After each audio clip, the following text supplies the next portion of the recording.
नमस्कार, मैं वेणु अग्रवाल आज आपके समक्ष एक छोटे से बच्चे की कहानी लेकर प्रस्तुत हुई हूँ।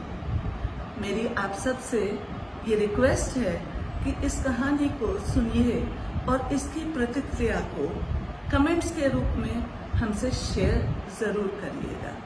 तो चलिए कुछ पल एक हंसी खुशी के एक कहानी के माध्यम से हम आपस में इंटरैक्ट करते हैं। ये एक छोटे बच्चे रिशान की कहानी है, जिसका कि इंतजार उसके फ्रेंड्स हमेशा ही किया करते थे क्योंकि वो बहुत लोकप्रिय था। ये बात है 16 दिसंबर की, जब अनाया स्कूल में खड़े होकर रिशान का बड़ी बेसब्री से इंतजार कर रही थी, क्योंकि उसको ये जानना था कि जो गिफ्ट उसने उसकी बर्थडे पे कल शाम को दिया था वो उसको कैसा लगा। इतने में ही क्या देखा, वो आ गई बस। और अनाया ने जैसे ही रिशान को देखा तो बोली हाय रिशान, और जाके उसके पास उसका हाथ पकड़ लिया। पर रिशान थोड़ा उदास था। इतने में ही घंटी बज गई और दोनों बच्चे भागते हुए क्लास में चले गए, क्योंकि वो लेट नहीं होना चाहते थे।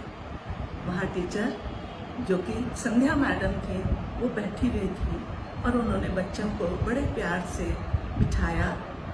इतने में एक और जब बेल बजी तो उन्होंने कहा, बेटा आज की क्लास हम शुरू करते हैं और आज हम पढ़ेंगे कैपिटल लेटर और स्मॉल लेटर। तो आप प्लीज अपनी कॉपी खोल लीजिए।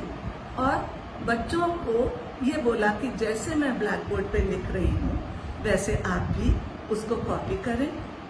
बच्चों ने लिखना शुरू किया। बच्चे अपनी मैडम को बहुत पसंद करते थे, इसलिए जैसा वो कहती थी वैसा ही वो करते जाते थे।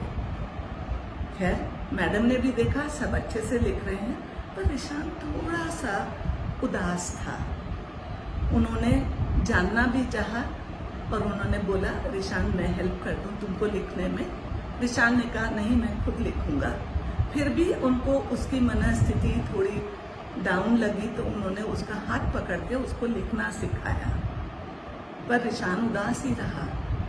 इतने में जब एक शॉर्ट ब्रेक की घंटी बजी तो जो 10 मिनट का ब्रेक था, अनाया ने रिशान का हाथ पकड़ के उसको बाहर ले जाके बोला, रिशान मैं तो तुम्हारी बहुत अच्छी दोस्त हूँ, प्लीज मुझे बताओ ना कि तुमको क्या चीज परेशान कर रही है।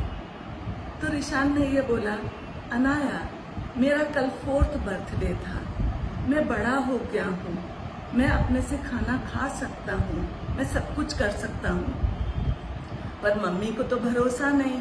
उन्होंने ये बोला कि नहीं, मैं ही तुम्हारी मदद करूँगी। उन्होंने मुझे खाना खिलाया, मेरे को बहुत एम्बैरेसमेंट हुआ। स्कूल आता हूँ मैं कर सकता हूँ, पर टीचर मेरी हेल्प करने खड़ी हो जाती है। उनको ये लगता है मैं अभी बच्चा हूँ, तो मुझे नहीं अच्छा लगता। मैं क्यों नहीं कर सकता अपने काम अपने आप। अब आप बताइए, वो बच्चे के मनोभाव जो आते हैं, जो उसको एक इंडिपेंडेंट बनाना चाहते हैं, क्या वो गलत है?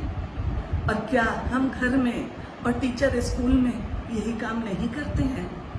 इससे उसकी पर्सनालिटी कहीं हम दबा नहीं रहे हैं क्या?